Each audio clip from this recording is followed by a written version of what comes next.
কোরআন সম্পর্কে আমরা একটু ধারণা নেই যে কোরআনের ভিতরে কি কি আছে, বলবো? সূরা আয়াত ও বাক্যের সংখ্যা, পবিত্র কোরআনে 114টি সূরা আছে। কয়টা? 114টি সূরা। 540টি রুকু আছে। কত? 540। 6666টি আয়াত রয়েছে এবং 3,22,671টি অক্ষর আছে। 3,22,671টি কি আছে? অক্ষর, অক্ষর, হরফ। সুবহানাল্লাহ খান। এতে ৭৬,৪30 খানি বাক্য রয়েছে। ৭৬,৪30 খানি সেন্টেন্স, সংযুক্ত শব্দ, বাক্য রয়েছে। সুবহানাল্লাহ খান। পবিত্র কোরআনে আল্লাহ শব্দটি এসছে ২,৫৮৪ বার। একবার বলেন আল্লাহু আকবার। আচ্ছা, আসুন হরকতের হিসাব। পবিত্র কোরআনে জবরের সংখ্যা হলো ৪,৫৩,১৪৩টি। জবর, জবর কত? ৪,৫৩,১৪৩টি। জেরের সংখ্যা আছে ৩,৯৫,০৮২টি। সুবহানাল্লাহ বলবেন।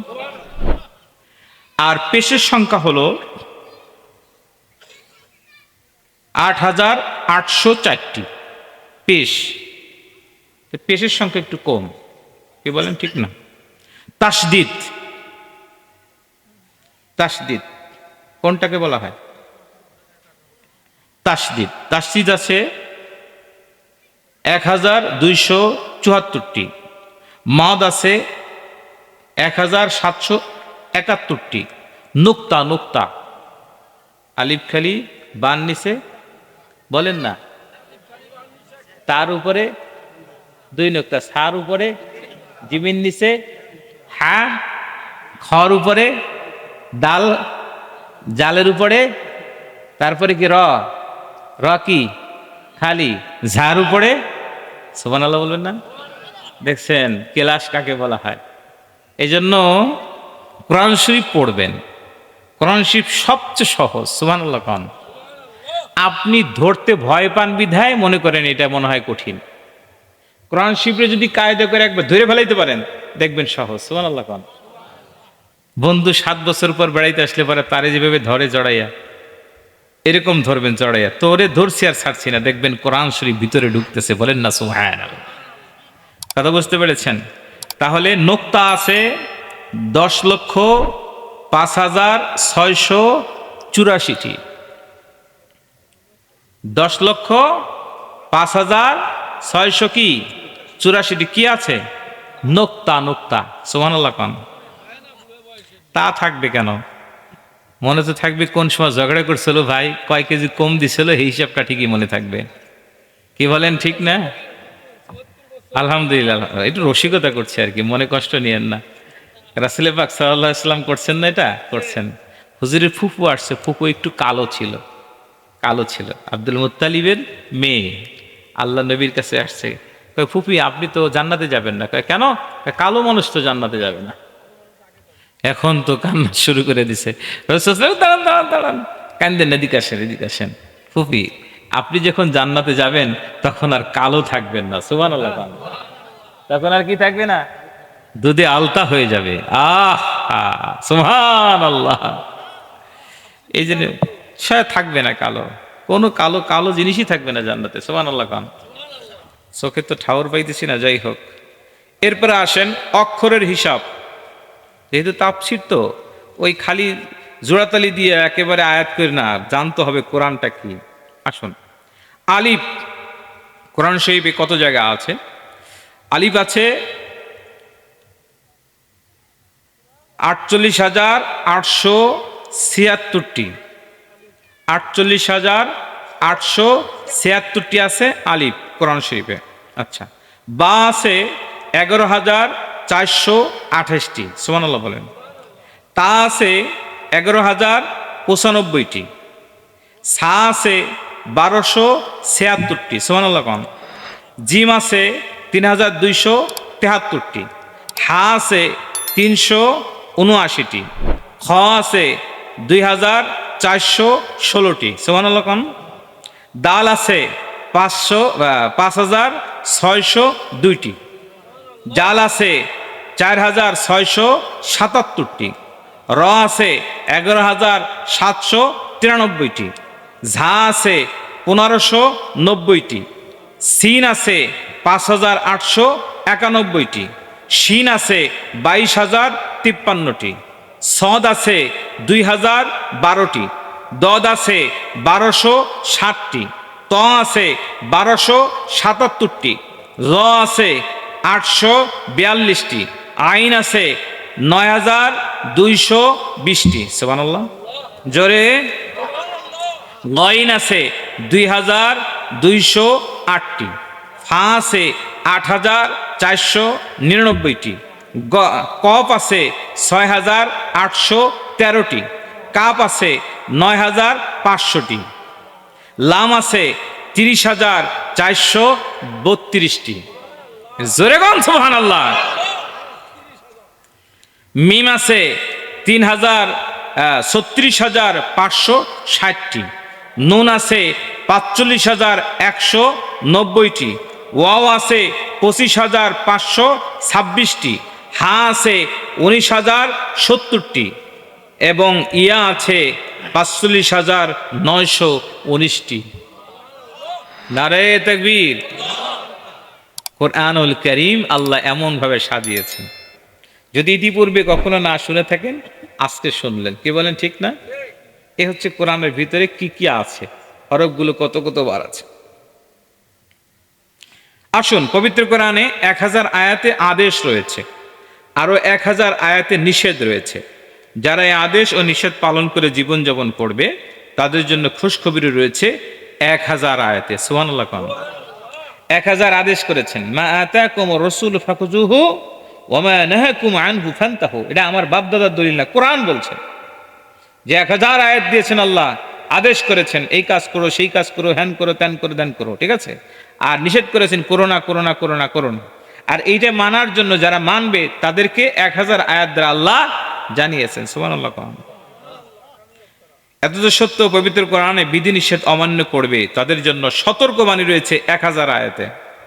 এই শোনার পরেই কি সবাই কি মসজিদে যাবে? কথা কয় না। যদি যায় মাহফিল কামিয়াব। সুবহানাল্লাহ বলেন। কথা বুঝতে পারছেন? এত দোষ শোনার পরেও সতর্কবাণী করেছেন আল্লাহ কয়াতে? 1000 আয়াত। হালাল হারামের বিবরণ রয়েছে 500 আয়াতে। পূর্ববর্তী জাতি সমূহের ইতিহাস বর্ণিত হয়েছে 500 আয়াত। নামাজ ও জাকাতের তাকিদ রয়েছে 150 আয়াতে। সকাল সন্ধ্যা তাসবিহ বর্ণনা রয়েছে 120 আয়াতে। চিল্লায় বলেন সুবহানাল্লাহ। আচ্ছা, নবীদের যে নামটা আমরা শুনেছি, কোরআনে কোন কোন জায়গায় কোন কোন নবীর নাম আছে একটু শুনবো না? কষ্ট হবে না তো আপনাদের? হ্যাঁ হ্যাঁ, আলহামদুলিল্লাহ। এই তো, এইসব লোক তো আমার থেকে ইমানদার। আম্বিয়ে কিরাম যাদের নাম পবিত্র কোরআনে উল্লেখিত হয়েছে, পবিত্র কোরআনে পূর্বে যে আম্বিয়ে কিরামের নাম উল্লেখ হয়েছে তারা হলেন হযরত আদম আলাইহিস সালাম, হযরত নূহ আলাইহিস সালাম, হযরত ইদ্রিস আলাইহিস সালাম, হযরত ইব্রাহিম আলাইহিস সালাম, হযরত ইসমাইল আলাইহিস সালাম, হযরত ইসহাক আলাইহিস সালাম, হযরত ইয়াকুব আলাইহিস সালাম, হযরত ইউসুফ আলাইহিস সালাম, হযরত লূত আলাইহিস সালাম, হযরত হুদ আলাইহিস সালাম, হযরত সালেহ আলাইহিস সালাম, হযরত শুআয়ব আলাইহিস সালাম, হযরত মূসা আলাইহিস সালাম, হযরত হারুন আলাইহিস সালাম, হযরত দাউদ আলাইহিস সালাম, হযরত সুলাইমান আলাইহিস সালাম, হযরত আইয়ুব আলাইহিস সালাম, হযরত জুলকিফল আলাইহিস সালাম, হযরত ইউনূস আলাইহিস সালাম, হযরত ইলিয়াস আলাইহিস সালাম, হযরত আলিয়াস আলাইহিস সালাম, হযরত জাকির আলাইহিস সালাম, হযরত ইয়াহইয়া আলাইহিস সালাম, হযরত ঈসা আলাইহিস সালাম। সুবহানাল্লাহ। আচ্ছা বলেন তো, কার নামটা এখানে বলা হয় নাই? মুহাম্মদ সাল্লাল্লাহু আলাইহি ওয়াসাল্লামের নাম কোরআনুল কারীমে 4 জায়গায় এসেছে। কয় জায়গায়? 4 জায়গায়। চিল্লায় বলেন সুবহানাল্লাহ। পবিত্র কোরআনে যে সমস্ত ফেরেশতাদের নাম উল্লেখ করা হয়েছে, জিবরিল আলাইহিস সালাম, মিকাইল আলাইহিস সালাম, হারুত মারুত, রাদ, মালাকুত, মউত। যে সাহাবীর নাম পবিত্র কোরআনে উল্লেখ রয়েছে তিনি হলেন হযরত যায়েদ ইবনে হারেসা রাদিয়াল্লাহু তাআলা আনহা। বলেন না আনহু সাল, বলেন না সাল্লাল্লাহু, জোরে বলেন না সুবহানাল্লাহ। আরো কিছু বলবো? হ্যাঁ, কোরআন শরীফ মিয়া তাফসির শুনবেন, হুদামেসি তাফসির শুনলে আমি কি সব তথ্য জানতে হবে। জামাল ভালোই করছে, কারণ তাফসির আমি তেমন একটা করা পারি না, কারণ তাফসির অনেক কঠিন জিনিস। খোসাইটটা দিয়ে এখন আমি কিতাবই নিয়ে আসছি, দেখি কি আছে কোরআন শরীফের ভিতরে। এতবিধ পবিত্র কোরআনে নিম্নোক্ত কাফেরদের নাম উল্লেখিত হয়েছে। কাফেরদের নামও তো কোরআনে আছে, আছে না? কথা কয় না। আচ্ছা, কিরা? ইবলিস। কিরা চেনেন? কে ইবলিস? আল্লাহ বলছে ইন্নাহু লাকুম আদুবুম মুবিন, নিশ্চয়ই শয়তান তোমাদের প্রকাশ্য কি বন্ধু হয়ে গেছে। এমন বন্ধ হইছে, শয়তানকে বিড়ি এখনো টান দিলি না, বৈশা দিছি শীতের ভিতরে, বেটা বেরা, ওই কোনাইনে 2 টান সুখ টান দুঃখ টান দিয়ে আবার এনে বসায়।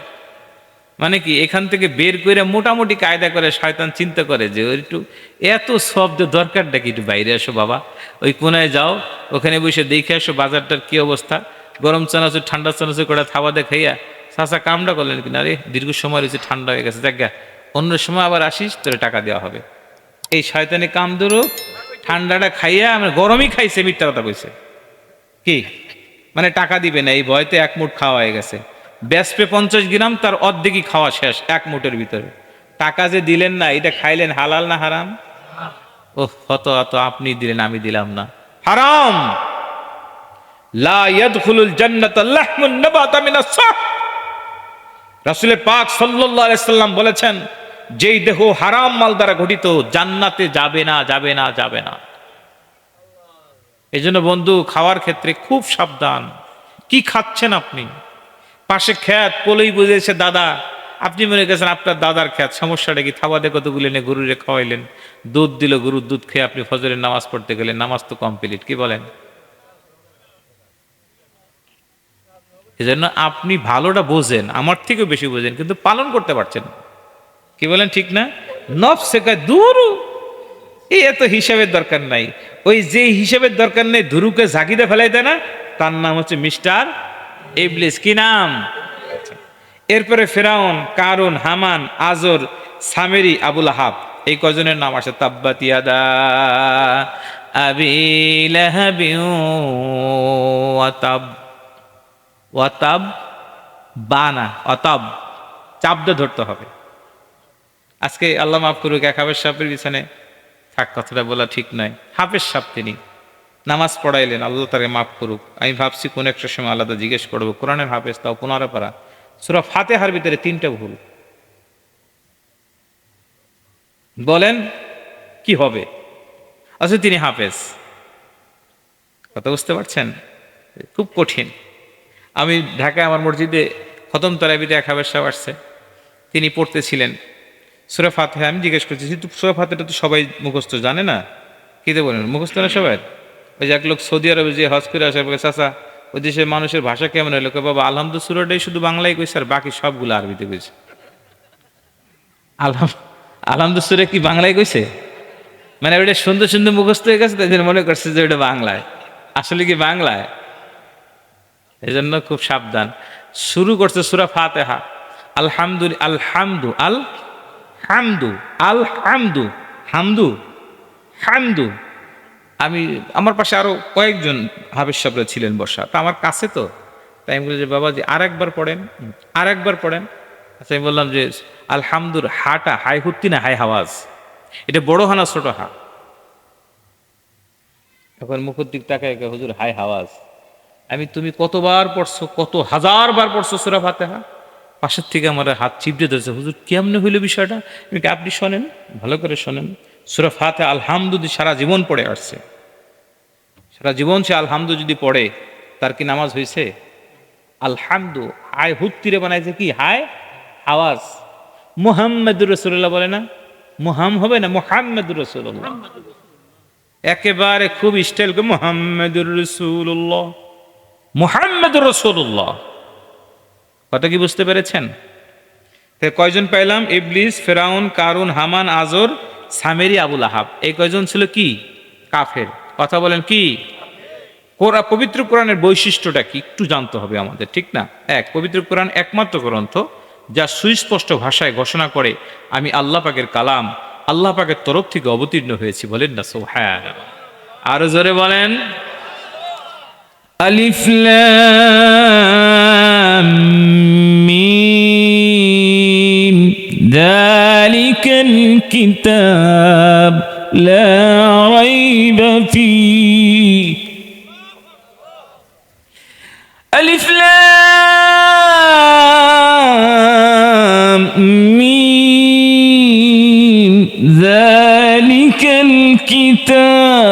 لا ريب فيه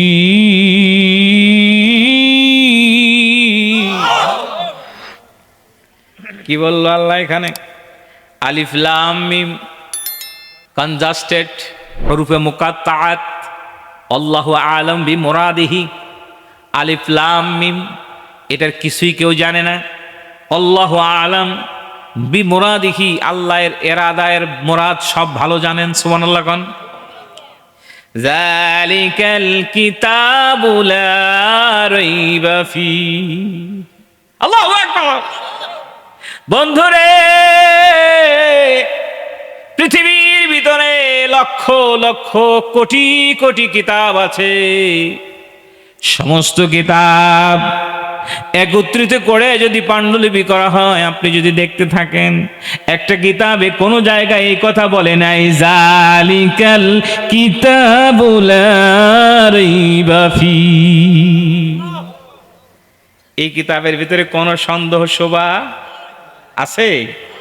কারণ চ্যালেঞ্জ করে দেওয়া হয়েছে।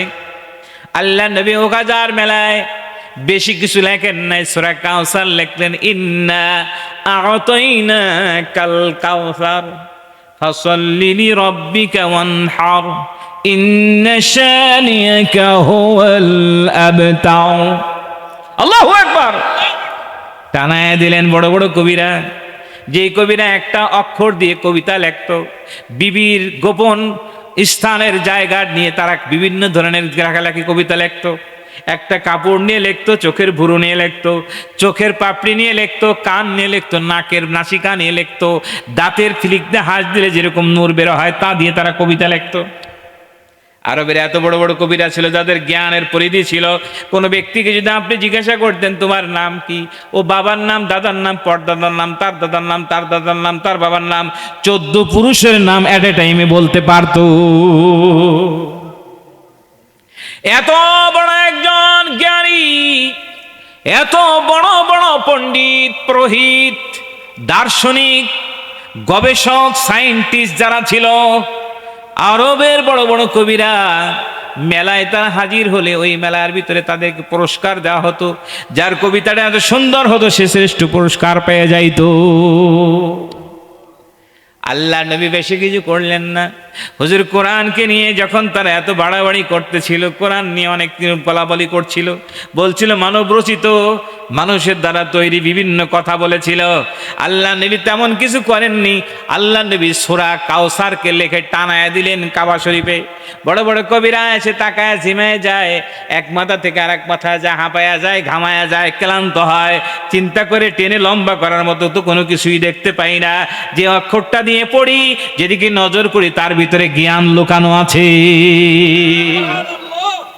মুহাম্মদ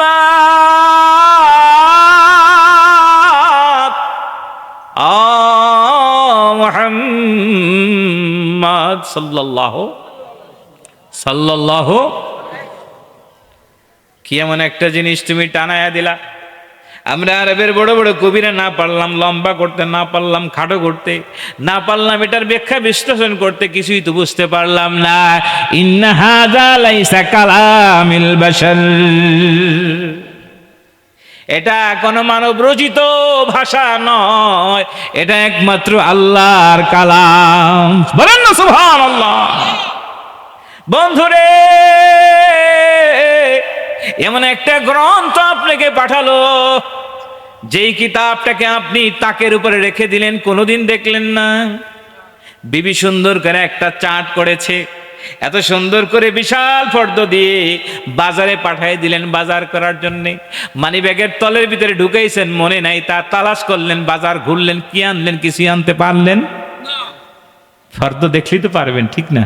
কথা কয় না। এই ফর্দটা দেখলেন না, বাজার হলো না। দুনিয়ায় পাঠালো আল্লাহ এমন একটা কিতাব দিয়ে, পায়ে পায়ে চলার জন্য কি করবে না করবে, কোন জায়গা যাবে, কোন জায়গা বসবে, কোন জায়গা খাবে, কাঠটা দান করবে, কাঠটা রেখে দিবে, কাঠটা ছেড়ে দিবে, কার হালাল ধরবে, হারাম ছেড়ে দিবে, কোনো মানুষের হক তুমি নষ্ট করবে না। এগুলো সব সুন্দর করে আল্লাহ সাজায়া দিলেন। ভুলেও কোরআন শিফটটা আপনি খুলে দেখলেন না। বাজারটা কি হবে? দুনিয়ার এই বাজার খালি বেগ নিয়ে রওনা হবে। ওই हम सब मुसाफिर है ওই আখের ঠিকানা, कोई आगे रवाना कोई पीछे रवाना। বন্ধুরে, যাওয়াটা তো লাগবেই, না থাকবেন? কথা কয় না, যাওয়া লাগবেই, যেতেই হবে। আসার যেরকম সিরিয়াল আছে, পর্দাদা দাদা, বাবা, সন্তান, নাতি, কিন্তু যাওয়ার সময় পর্দাদা এখনো ঘরের ভিতরে কাশে, নাতি চলে যায়। কথা কন। যাওয়ার আগে ব্যাগটা ভইরে নিয়ে যান। ওই ব্যাগটা খালি নিয়েন না, যেই ফর্দটা আল্লাহ ধরায় দিছে কোরআনুল কারীম, ওটাকে ভালো করে পড়েন, তার উপরে আমল করেন, তারপরে যান ব্যাগটা ভরে, বলেন না সুবহানাল্লাহ।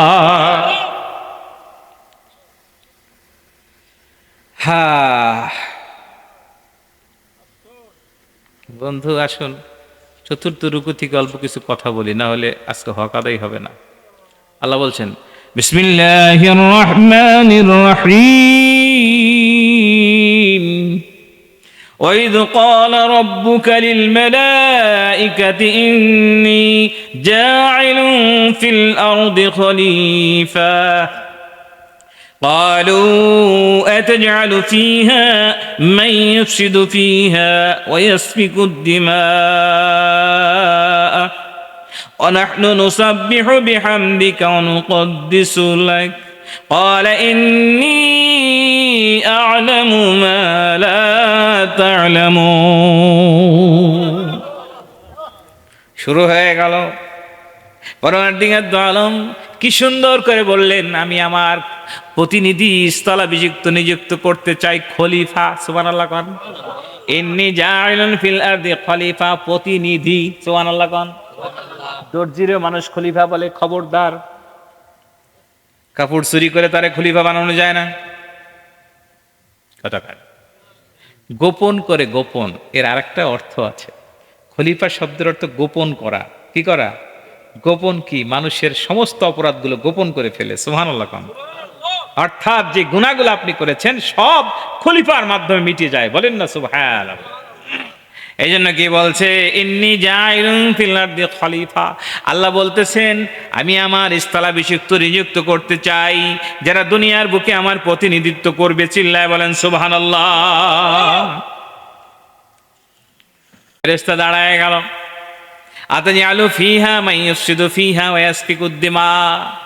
কি প্রয়োজন? কেন পাঠাবে? কিসের জন্যে? তারা তো মারামারি করবে, ঝগড়া করবে, তারা গন্ডগোল করবে, রক্ত ঝরাবে। তাদেরকে প্রেরণ করার কি দরকার, কি প্রয়োজন? ওয়া নাহনু নুসাব্বিহু বিহামদিকা ওয়া নুকদ্দিসু লাক। আমরাই তো তোমার তাসবিহ তাহলিল পাঠ করার জন্য যথেষ্ট। আল্লাহু আকবার। পরওয়ারদিগার দু আলম ডাক দিয়ে বলেন, ইন্নী আ'লামু মা লা তা'লামুন।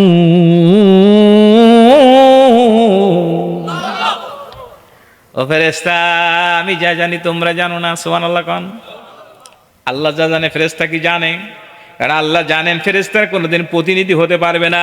সেই জ্ঞান, সেই আকল তাদেরকে আমি আল্লাহ দেই নাই।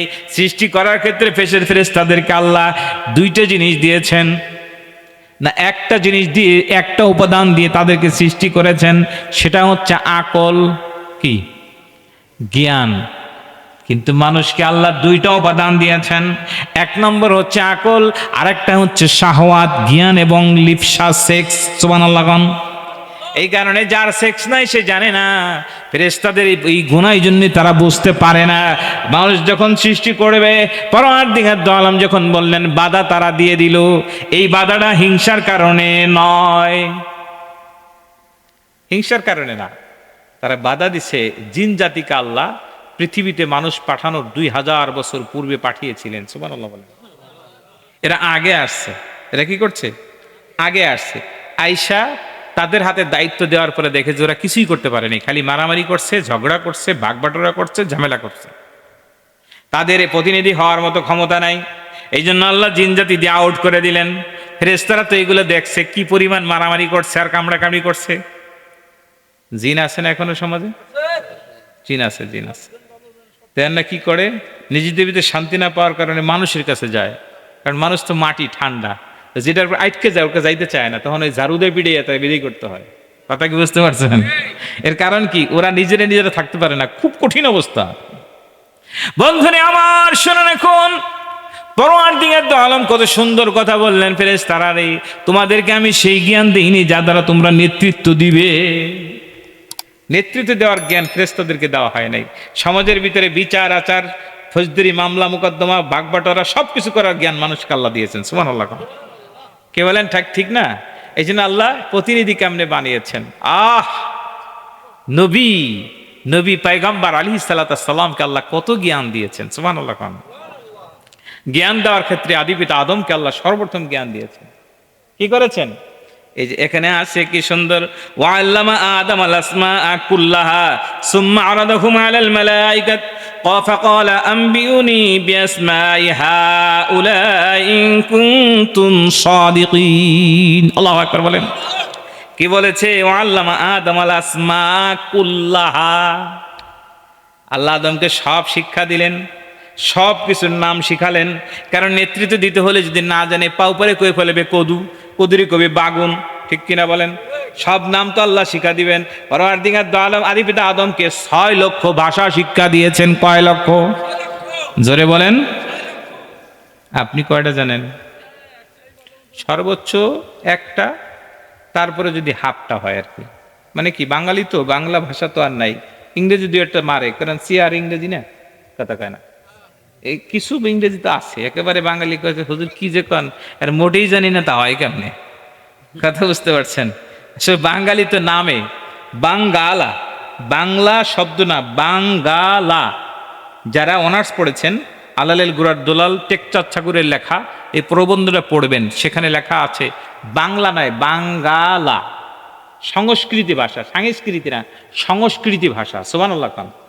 একজন বাচ্চা বা একজন ছেলে যদি কোনো মায়ের কাছ থেকে খাবার চায়, খাবার, যেমন আমরা কোনো মা ভাত দাও কি বলি না, কিন্তু আপনি যদি আপনার এই বাঙালির বাংলা ভাষায়, বাংলা সংস্কৃতি ভাষায় আপনি কথা বলেন, তাহলে আপনি মায়ের কাছে ভাত চাইলে এরকম বলবেন, হে মা তো খাদ্যাং দেহিমে, হে মা তো খাদ্যাং দেহিমে, হে মা তুমি আমাকে ভাত দাও। সুবহানাল্লাহ।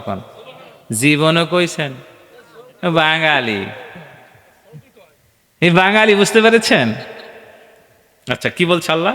ওয়াল্লামা আদম আল আসমাআ কুল্লাহা, আদি পিতা আদমকে আল্লাহ পাক রব্বুল ইজ্জত প্রতিনিধি বানাচ্ছেন। ফেরেশতারা বলছিল আতাজালু ফিহা মাই ইফসুদু ফিহা ওয়া ইয়াসফিকুদ দিমা, প্রয়োজন নাই, কেন পাঠাবে, মারামারি করবে, রক্ত ঝরাবে। পরওয়ারদিগার দু আলম প্রতিনিধিত্ব করার মতো তাদের কোনো যোগ্যতা হবে না।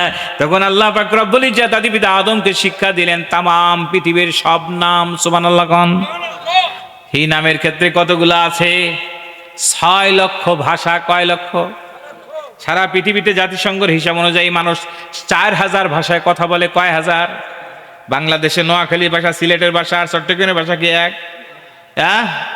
কি থুয়ে কি কয় দেখবেন, সিলেটি ভাইরা খ সব বাংলাদেশে সব নিয়ে গেছে, যত খ তার কাছে পাওয়া যায়। কথা কইলি খ শব্দটা উচ্চারণ হয়। কথা বুঝতে পেরেছেন? আর স্পষ্ট ভাষা যশোর এদিকের আমাদের কিছুটা আমরা পেয়েছি, এই কুষ্টিয়া যশোর এদিকের মানুষ খুব সুন্দর কথা বলে। সুবহানাল্লাহ বলেন। আবার আপনি যদি ইসে যান, এই চাপাইতে যান, এদের ভাষার ভিতরে টান আছে, খাইছইন, খুব সুন্দর কথা বলে, টাইনে টেনে কথা বলে। আমি তো কোনাগার যাই তো বিভিন্ন জায়গায়, ওরা কি কয় আমি শুনি ভালো করে। একবার সুন্দরবনের ভিতরে একেবারে আপনার দুবলাচ্চরে মাহফিল হলো, সাসিনা হুজুর কেবলার সাথে গেলাম আমি গুনাহগার। যাওয়ার পরে চট্টগ্রামে একজন ছেলেকে দেখলাম, ও মাহফিল এসে বসছে, হাফ প্যান্ট পরে চুপচাপ বসে পড়ছে, না আছে টুপি না আছে গেঞ্জি, ঠিক আছে? কারণ জানে না তো কি করতে হবে। ওর কাজ হলো সমুদ্র থেকে ফিশিং বোট আসে, মাছ আসে আর বের করে আর হলো শুকায়, এই হলো কাজ, আর কোনো দিনের কোনো খবর নেই। এখন আমি জিজ্ঞেস করছি, কি তুমি সামনে আসতে বলছো? আমি তো ভাবছিলাম যে হুজুর সংক্ষেপ করেন, লা হাওলা ওয়ালা কুওয়াতা ইল্লা বিল্লাহ, পিছনে দাঁড়ায় আছে ভাই, একটু সামনে আসবেন, আসেন, অথবা আপনি কষ্ট করে এই চলে আসেন, ফাঁকা জায়গায় বসেন, আমরা আর বেশি সময় থাকবো না, অল্প সময়। কষ্ট হচ্ছে আপনাদের? চলবেন একটু, বসেন, আসেন, সামনের দিকে আগে আসেন। তা আমি জিজ্ঞাসা করছি বাড়ি কোথায়? চট্টগ্রাম। আমি কি রে বাবা, আর একবার বাড়ি কই? চট্টগ্রাম মানে চিটাগাং, চট্টগ্রাম, এই ওর যা শিখছে আর কি, কথা বলছেন না। আবার চট্টগ্রামের মানুষ ভালো ভাষায় তো কথা বলে, আছে না এরকম? তাদের গেয় ভাষা বা তাদের যে ভাষাটা, আমাদের আঞ্চলিক ভাষা যেটা আমরা ওখানে বলি, ওরা হাসবে, এরকম বিষয়। কিন্তু একবার চিন্তা করে দেখেন যে 6 লক্ষ ভাষা আল্লাহ শিক্ষা দিয়েছেন আদিপিতা আদম আলাইহিস সালামকে, বলেন না সুবহানাল্লাহ। আর আমরা সারা পৃথিবীতে জাতিসংঘের হিসাব অনুযায়ী 4000 ভাষায় মানুষ কথা বলে। তাহলে কোথায় 5,96,000 ভাষা আদিপিতা আদমের জেহেনের ভিতরে আল্লাহ দিয়ে দিয়েছেন, বলেন না সুবহানাল্লাহ। এই জন্য বলছে ওয়া আল্লামা আদম আল আসমা কুল্লাহা সুম্মা আরাদাহুম আলাল মালায়েকা ফাকালা আম্বিউনি বিআসমাই হাউলাই ইন কুনতুম সাদিকিন। সুবহানাল্লাহ। কোন আল্লাহ কত সুন্দর কথা কইছে। আল্লাহ বলছেন কি, আল্লাহ পাক আদমকে যাবতীয় বস্তু নাম শিক্ষা দিলেন, এরপর সেগুলোকে ফেরেশতাদের নিকট উপস্থিত করলেন, এরশাদ করলেন আমাকে এদের নাম জানাও যদি তোমরা সত্যবাদী হও। সুবহানাল্লাহ। কোন সামনে আনার পরে ফেরেশতারা কইতেছে আল্লাহ, এখন ফেরেশতারা বুঝছে যে এত সুন্দর করে আল্লাহ নাম শিক্ষা দিল, এই নাম তো আমরা জানি না, এগুলো কি? অথচ আদিপিতা আদম আলাইহিস সালাম পটপট করে বলতেছেন। সুবহানাল্লাহ। কোন এখন ফেরেশতারা বলে ক্বালু সুবহানাকা লা ইলমা লানা ইল্লা মা আল্লামতানা ইন্নাকা আনতাল আলিমুল হাকীম। আল্লাহু আকবার বলেন। ক্বালু সুবহানাকা লা ইলমা লানা। ফেরেশতা বলতেছে আল্লাহ তুমি তো পুত পবিত্র, তুমি আদমকে যা শিক্ষা দিছো এটা তো আমরা জানি না, কারণ তুমি যে ইলমকে আমাদেরকে দিয়েছো এর থেকে বেশি জ্ঞান আমাদের নাই। বলেন না সুবহানাল্লাহ। যা শিক্ষা দিয়েছেন তাই তো বলবে, কি বলেন ঠিক না? আল্লাহ কত পক্ষে আমাদের, বলেন না সুবহানাল্লাহ। আল্লাহ চাচ্ছেন ফেরেশতা যাকে খলিফা বানাতে চায় তার কাছে আমি যা শিক্ষা দিয়েছি তোমরা একটু বলো, প্রেজেন্ট করা হইল। একটা নামও ফেরেশতা বলতে পারে না। শেষ মুহূর্তে বলে ক্বালু সুবহানাকা লা ইলমা লানা ইল্লা মা আল্লামতানা ইন্নাকা আনতাল আলিমুল হাকীম। আল্লাহু আকবার বলে। আরে বন্ধুরে, ফেরেশতারা আরজ করলো পবিত্র তুমি তো পরওয়ারদিগার, তুমি আমাদেরকে যা শিক্ষা দিয়েছো তা ব্যতীত আমরা কিছুই জানি না, নিশ্চয়ই মহাজ্ঞানী এবং তুমি বিজ্ঞানময়। হ্যাঁ, এখন দেখেন আমার আল্লাহ কি বলছেন। সুবহানাল্লাহ। কোন ক্বালা ইয়া আদমু আম্বিউহুম বিআসমাইহিম ফালাম্মা আম্বাআহুম বিআসমাইহিম ক্বালা আলাম আকুল লাকুম ইন্নী আ'লামু গায়বাস সামাওয়াতি ওয়াল আরদ ওয়া আ'লামু মা তুবদুনা ওয়া মা কুনতুম তাকতুমুন। আল্লাহু আকবার বলেন। এবার আল্লাহ কি সুন্দর বুঝাচ্ছে ফেরেশতা, শোনো। আল্লাহ পাক বলেন হে আদম তুমি তাদের বস্তুসমূহের নাম বলে দাও। পরে যখন সে তাদেরকে ওই সকল বস্তুসমূহের নাম বলেছিল তখন ফেরেশতারা কি বলছে, আদিপিতা আদমকে যখন বলা হলো তুমি বলো, আদিপিতা আদম আলাইহিস সালাম পটপট পটপট করে সব নাম বলতেছিলেন। সুবহানাল্লাহ। কোন ফেরেশতাদের কি এখন চেহারায় হাসি আছে? কোন জায়গা গেছে? খাইছে রে, কার সাথে চ্যালেঞ্জটা করছি, কাকে নিষেধ করি? প্রতিদিন উস্তাদ যদি না জানে ছাত্র মানবে? কথা কয় না। উস্তাদ না জানলে ছাত্র মানবে? কবে হুজুর কি পড়াইতে আসলেন, আপনি যা কোন তত্ত্ব থেকে আমি আর ভালো পারি। কে বলেন ঠিক না? উস্তাদ, এই জন্য উস্তাদদের সব শিখেই তো হবে আগে। সুবহানাল্লাহ। কোন আল্লাহ কতখানি পক্ষে। আল্লাহু আকবার। কোন আমাদের পক্ষে কে? আল্লাহ। আদম আলাইহিস সালামকে বলে আদম যেই বস্তুগুলো তোমার সামনে প্রেজেন্ট করা হলো বলো। এক এক করে নাম বলা শুরু করে দিলেন। সমস্ত নামগুলো শোনার পরে ফেরেশতারা হতভম্ব হয়ে গেল। সুবহানাল্লাহ বলেন। এরপরে বলছে তিনি আল্লাহ পাক বলেছিলেন আমি কি তোমাদেরকে বলি নাই নিশ্চয় আমি ভূমণ্ডল এবং নবমণ্ডলে গুপ্ত বিষয় সম্বন্ধে অবগত আছি এবং আমি জানি তোমরা যা প্রকাশ করো বা গোপন করো সব কিছু আমি আল্লাহ জানি। বলেন না সুবহানাল্লাহ।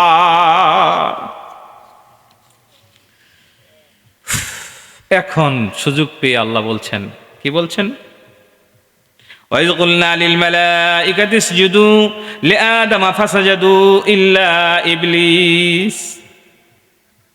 এখন বললেন তোমরা ফেরেশতারা সিজদা করো। কাকে? আদমকে। বলেন না সুবহানাল্লাহ। আদমকে কিবলা করে আমি আল্লাহর কদমে সিজদা করো। বলেন না সুবহানাল্লাহ।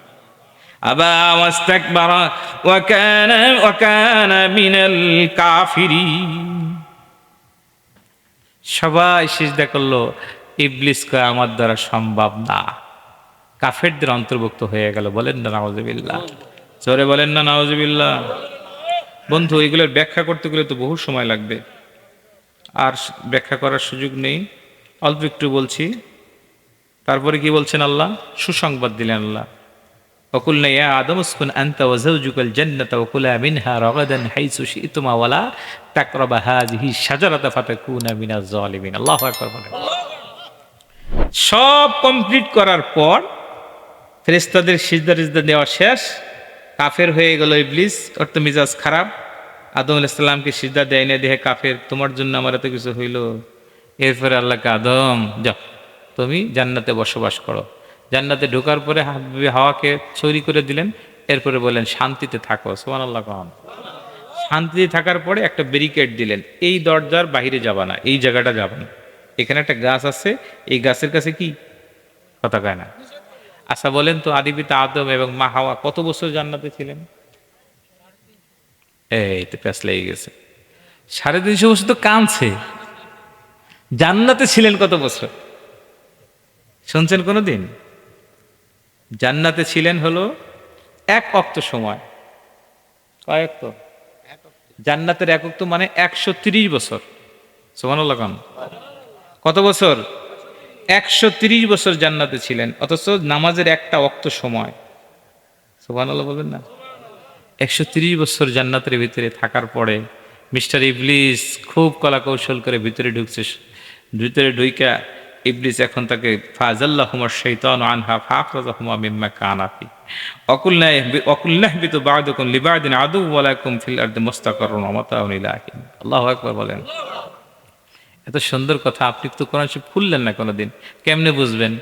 এত সুন্দর সুন্দর কথা আল্লাহ রাখছেন, আপনি কোনোদিন নভেল নাটক পড়তে পারবেন না। বাবাজি, আমারে দোষ দিয়ে কোনো লাভ নেই, এই দোষ জামালের। ওর নির্দিষ্ট টাইম ছিল 30 তারিখ, আমারে জানাইছে 12 তারিখের পরে, পরে আবার সেটা চেঞ্জ করছে। এমন চেঞ্জ করছে সেদিন আমার মাহফিল। এখন আমি কি করব? শুধু আপনাদের মোহাব্বতে আমি সংক্ষেপ করে আসছি। বললাম না 3টা মাহফিল ছিল আপনাদের আসার আগে, আমি 2টা করছি, আর একটা বাদ দিয়ে দিচ্ছি যে পারবো না। ওদেরকে বলছি যে অন্য কোনো দিন বেঁচে থাকলে দেখা হবে। আলহামদুলিল্লাহ বলেন। এরপরে যদি আমার দোষারোপ করেন কেমনে চলবে? না, এটা ভালো, আলহামদুলিল্লাহ। ওনার আবেগ, আলহামদুলিল্লাহ বলেন। কারণ আমি কিন্তু একটা আয়াতেরও তাফসির করতে পারি না, শুধু অনুবাদটা করতেছি। কথা বুঝতে পারছেন? যেহেতু তাফসির কি জিনিস জানেন? আহা, এ কখন বোর হয়ে যাবে কিছুই জানতে পারবেন না। সুবহানাল্লাহ বলেন। কোরআন কি জিনিস? ইন্না নাহনু নাযালনা যিকরা ওয়া ইন্না লাহু লাহাফিজুন। আল্লাহু আকবার বলেন। এই জিকিরটা আল্লাহ নাজিল করেছেন। কে? আর সংরক্ষণের দায়িত্ব একমাত্র আল্লাহ। আপনি সবচেয়ে ভালো সুন্দর একটা আপনি কবিতা লেখেন, এই কবিতাটা আপনি সর্বোচ্চ 3 বারে বেশি পড়লে মানুষ শুনবে না। বোঝেন নি মনে হয় কথাটা? এত সুন্দর করে লেখছেন, আবেগ দিয়ে, ভালোবাসা দিয়া, আপনার যতটুকু প্রয়োজন আপনি সব দিয়ে লিখছেন। শুনতেও সুন্দর শোনায়, ভাষাগুলোও সুন্দর। কথা বুঝতে পারছেন? এত আবেগ দিয়ে লেখার পরে ওইটা আপনি সর্বোচ্চ 3 বার এট এ টাইমে শুনলে মেজাজ খারাপ হয়ে যাবে। কিন্তু সূরা ফাতিহা যতবার শোনে ততবার মজা লাগে, ঠিক না? বিসমিল্লাহির রহমানির রহিম।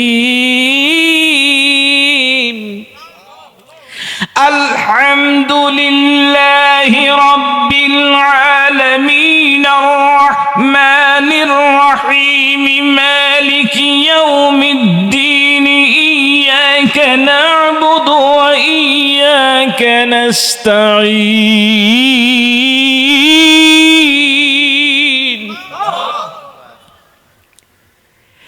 إياك نعبد وإياك نستعين اهدنا الصراط المستقيم صراط الذين أنعمت عليهم غير المغضوب عليهم ولا الضالين।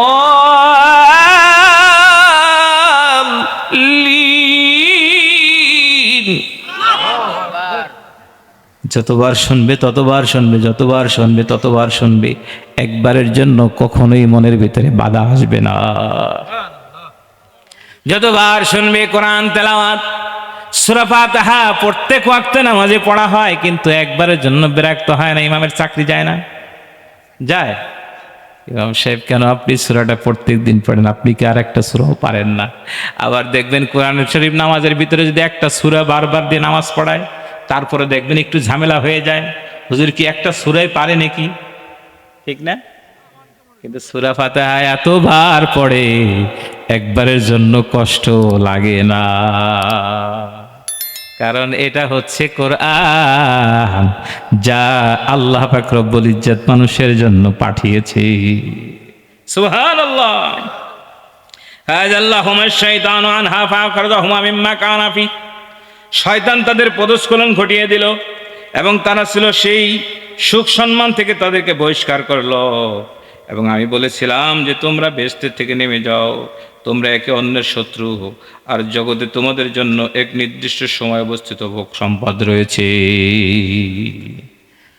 জান্নাতের থেকে বের হওয়ার পরে এই পৃথিবীতে আদি পিতা আদম আলাইহিস সালাম যখন নামলেন, কত বছর কাঁদছিলেন? 40 বছর না খেয়েছিলেন। কয় বছর? 40 বছর আদি পিতা আদম মা হাওয়া না খেয়েছিলেন। গুনাহ করছিল কয়টা? আস্তাগফিরুল্লাহ। এই প্রশ্নটা এই জন্যই করছি, লাখজাস করেছেন, ভুল হয়ে গেছে, নিষেধ করেছে মনে নাই। কথা বুঝতে পেরেছেন? ইবলিস ভুল করার কারণে, আদি পিতা আদমকে ভুলাই দেওয়ার কারণে তখন আল্লাহ বলছেন নেমে যাও। কোথায়? জান্নাত থেকে দুনিয়ায় চলে আসো। পাঠিয়ে দিলেন ভ্রমণে। পৃথিবীতে যখন পাঠিয়ে দেওয়ার পরে আদি পিতা আদম আলাইহিস সালাম শৃঙ্খলে সন্দ্বীপে অর্থাৎ শ্রীলঙ্কায় তিনি নামলেন, আর হযরতে মা হাওয়া আলাইহিস সালাম জিদ্দা অবতরণ করেছেন। বলেন না সুবহানাল্লাহ। একটা হাদিস সাক্ষী দেয়, আদম হাওয়া দুইজন, একজন সাফা একজন মারোয়া পাহাড়ের উপরে নেমেছেন। কিন্তু আমরা যতটুকু প্রসিদ্ধ মত জানি, শ্রীলঙ্কায় আদি পিতা আদম, মা হাওয়া জিদ্দায় নেমেছিলেন। বলেন না সুবহানাল্লাহ। 40টা বছর আদি পিতা আদম কিছুই খায় নাই, মা হাওয়া কিছু খাননি। 300 বছর কানলেন, একটা বারের জন্য আসমানের দিকে নজর করে নাই, তাকায় নাই। লজ্জায় ভয়ে যে আল্লাহ আমাকে এত সম্মান দিল, উসজুদুল মালায়েকা ফেরেশতা দ্বারা সিজদা করালো, সেই আল্লাহ আমাকে জান্নাতের ভিতর থেকে বের করে দিল। লজ্জায় পড়ে আদি পিতা আদম দৌড়ায়, মা হাওয়া দৌড়ায়। শরীরে জান্নাতের কোনো পোশাক নাই, একদম উলঙ্গ হয়ে গেছে। কি করবে, কোন দিকে যাবে, কিছুই খুঁজে পায় না। হযরত আদম আলাইহিস সালাম হঠাৎ করে একটা গাছ চোখে বাঁধলো। সেখান থেকে তিনি 3টা পাতা ছিঁড়লেন। কয়টা? 3টা পাতা ছিঁড়ে নিজের শরীরে তিনি মারণ করলেন, পরিধান করলেন। মা হাওয়াকে 5টা পাতা দিলেন। 5টা পাতা দিয়ে লজ্জা নিবারণ করলেন। দুনিয়ায় পাঠিয়ে দেওয়ার পরে আদি পিতা আদম যখন দুনিয়া আসলেন, তাম পৃথিবীতে এলান হয়ে গেল আল্লাহর নবীর আগমন ঘটেছে। সুবহানাল্লাহ বলেন। তাম পৃথিবীর পশু পক্ষীকুল আনন্দে আত্মহারা হয়ে যায়। সবার আগে জিয়ারত করার জন্য হরিণ আগমন করেছে। কে? হরিণ আগমন করে আদি পিতা আদমকে দেখার জন্য চতুর্দিকে তাওয়াফ শুরু করে দিল। বলেন না সুবহানাল্লাহ। কি সুন্দর চেহারা, জল জল করে। সুবহানাল্লাহ কম। এত সুন্দর চেহারা আদি পিতা আদমের দিকে, কেননা মুহাম্মাদী নূর তো তার পেশনির ভিতরে আছে। আল্লাহু আকবার বলেন। এত সুন্দর চেহারা আদি পিতা আদমকে দেখার পরে হরিণগুলো যখন তাওয়াফ করছিল, তাওয়াফ করতে করতে এক পর্যায়ে আদি পিতা আদম আলাইহিস সালাম আমাদের বাবা, তিনি চিন্তা করলেন এদেরকে তো খালি মুখে ফিরিয়ে দেওয়া যায় না, মেহমানদারি করার দরকার। সুবহানাল্লাহ কোন। আদি পিতা আদম চিন্তা করলেন দুনিয়ায় এসেছে ঠিকই, কোথায় খাবার কোথায় কি কিছুই তো আমি জানি না, এদের কেমনে মেহমানদারি করবে।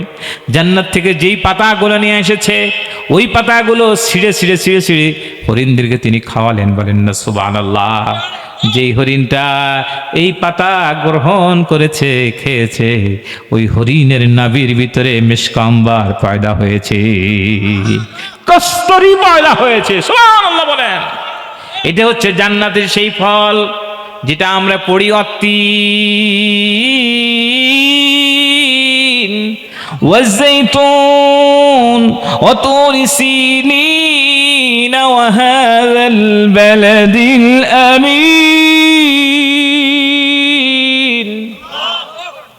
والتين والزيتون وطور سينين وهذا البلد الأمين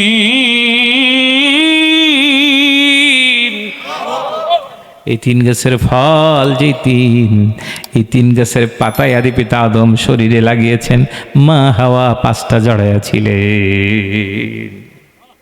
এই জন্য তিন গাছের সাথে মানুষের সম্পর্ক আছে। সুবহানাল্লাহ। বন্ধুরে আমার শুনেন এখন, অথবা আদম আলাইহিস সালাম স্বীয় প্রভু থেকে কয়েকটি কথা শিখে নিলেন জান্নাতে থাকার পরে। এরপরে জান্নাত থেকে নামাই দেওয়ার পর যখন কথাবার্তা আর নাই, কি করবে? আসমানের দিকে তাকানোর সাহস পাচ্ছিলেন না। আল্লাহু আকবার। চোখের পানি ছেড়ে কাঁদতে কাঁদতে পানিতে কুয়া হয়ে গেল। এই কুয়া পাখিতে পান করেছে। সুবহানাল্লাহ বলেন। এই পানি, কুয়ার পানি কে পান করেছে? পাখি পান করেছে। আল্লাহু আকবার। কি করবে কোনো দিশাই খুঁজে পাচ্ছিলেন না। হঠাৎ করে মনে গেল আসমানে না আরশের কাছে একটা সুন্দর নাম ছিল। কি? লা ইলাহা, পড়ুন, লা ইলাহা ইল্লাল্লাহু মুহাম্মাদুর রাসূলুল্লাহ সাল্লাল্লাহু। লা ইলাহা ইল্লাল্লাহর ব্যাখ্যা দেওয়ার এখন সময় নেই, অনেক ব্যাখ্যা আছে এখানে। লা ইলাহা ইল্লাল্লাহ যখন বলছে যে আল্লাহ, আমি তো বুঝতে পেরেছি যে জান্নাতের সব জায়গায় তোমার নামের পাশে একটা নাম আমি দেখতে পেয়েছি। সুবহানাল্লাহ। জান্নাতের থেকে কি করলেন আল্লাহ? কোরআন বলছে, ফাতালাক্কা আদমু মির রাব্বিহি কালিমাতিন ফাতাবা আলাইহি ইন্নাহু হুয়াত তাওয়াব, ইন্নাহু হুয়াল আওয়াবুর রহিম। সুবহানাল্লাহ। কিছু এলকা ঢেলে দিলেন কলবের ভিতরে। মনে পড়ে গেল জান্নাতে সব জায়গায়, দরজায়, জানালায়, পর্দায়, শিকের গোড়ায়, আরশের পায়ের নিচে একটা সুন্দর নাম আমি দেখেছি। ওই নামটা এত মধু, এত সুন্দর, নিশ্চয়ই নামটা তোমার কাছে বেশি প্রিয়। বলেন না সুবহানাল্লাহ। আমার বাবুর ডাক দিয়ে বলে, আদম, লাম্মা খালাকতা আদম, আদম যখন ভ্রমে পতিত হলো, আসমানের দিকে নজর না করে নিচের থেকেই বলতেছে, আমি যে আরো একটা নাম দেখেছিলাম, ওই নামটা তোমার নামের পাশে মুহাম্মদ সাল্লাল্লাহু আলাইহি ওয়াসাল্লাম পারা মাকতুবান ফিল আরশ, লা ইলাহা ইল্লাল্লাহ মুহাম্মাদুর রাসূলুল্লাহ কদ আলিমতুম, আমি বুঝতে পেরেছি তোমার কাছে সবচেয়ে প্রিয় নাম। বলেন না সুবহানাল্লাহ। আদম, কেমনে তুমি এই নামটার ঠিকানা পাইলা? আমি তো এখনো তাকে সৃষ্টি করি নাই। কার সেটাকে আমি নাম তোমার নামের সাথে দেখেছি। জান্নাতের প্রত্যেকটা দরজায়, জানালায়, শিকের ভিতরে তোমার নামের সাথে যে নামটা আমি দেখতে পাইলাম, এই নামটাই সবচেয়ে প্রিয় তোমার। ওই নামের ছেলে তুমি আমাকে মাফ করে দাও। বন্ধুরে, ফাতালাক্কা আদমু মির রাব্বিহি কালিমাতিন ফাতাবা আলাইহি ইন্নাহু হুয়াত তাওয়াবুর রহিম। আল্লাহু আকবার বলেন। কিভাবে করলেন, কত সুন্দর করে। এখানে এসছে আল্লাহ নবী যখনই আদি পিতা আদম আলাইহিস সালাতু ওয়াস সালাম নামটা উচ্চারণ করলেন, পরওয়ারদিগার দু আলম এলকা করে ঢেলে দিলেন, আদম পড়, রব্বানা যালামনা আনফুসানা ওয়া ইল্লাম তাগফির লানা ওয়া তারহামনা লানাকুনান্না মিনাল খাসিরিন।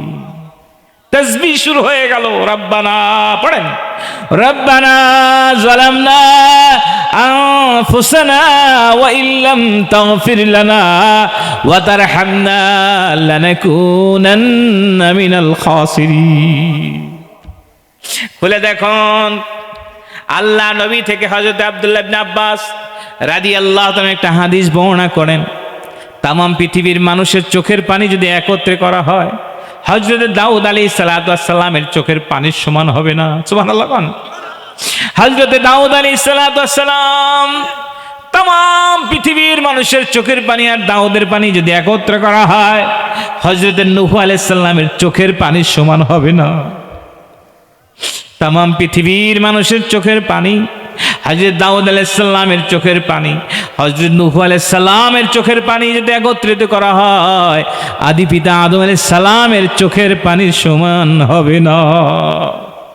কি কান্দারে কানলেন, কিভাবে পাগল হয়ে গেলেন, বারবার বলতেছিলেন রব্বানা যালামনা আনফুসানা ওয়া ইল্লাম তাগফির লানা ওয়া তারহামনা লানাকুনান্না মিনাল খাসিরিন। আল্লাহু আকবার বলেন। এলকা হয়ে গেল, আদি পিতা আদম, দোয়া কবুল হয়ে গেল, সুবহানাল্লাহ বলেন। অপরাধ করেছে এতটুক, এটা অপরাধ না, এটা লাকজাস করেছেন। আপনি কি ভেবেছেন একটা ভুলের কারণে 350টা বছর বাবা কেঁদেছেন, মা কেঁদেছেন, আর আপনি আমি? বন্ধু, ও বন্ধু, চিন্তা করে দেখেছো কত গুনাহ করেছি, কত গুনাহ হয়েছে? গুনাহ থেকে ফিরে আসা দরকার, ঠিক কিনা বলেন? গুনাহ থেকে ফিরে আসতে হবে। এই যে বলছে রাব্বানা যালামনা আনফুসানা ওয়া ইল্লাম তাগফির লানা, হে আমার প্রতিপালক, আমরা আমাদের নিজেদের উপর অত্যাচার করেছি। কি করেছি? অত্যাচার করেছি, জুলুম করেছি। যদি আপনি আমাদেরকে ক্ষমা না করেন আর আমাদের প্রতি দয়া না করেন, তবে নিশ্চয়ই আমরা নিতান্ত ক্ষতিগ্রস্ত লোকদের অন্তর্ভুক্ত হয়ে যাব। আহা, আল্লাহর আরশ কেঁপে উঠেছে, সুবহানাল্লাহ কোন।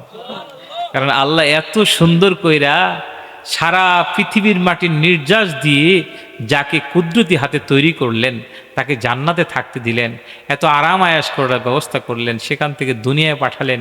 এটা আল্লাহর একটা কৌশল, বলেন না সুবহানাল্লাহ। কি বলেন, ঠিক না? তুমি নিরাশ হয়েও না, নিরাশ হওয়ার জন্য তোমাকে পাঠাইনি এই দুনিয়ায়, ক্ষণিকের জন্য, অল্প সময় থাকবে, সুবহানাল্লাহ কোন। এরপর আবার জান্নাতে থাকবে অনন্তকাল, যেখানে আর কোনো শেষও নেই, লয়ও নাই, ক্ষয়ও নাই। চিল্লায় বলেন সুবহানাল্লাহ।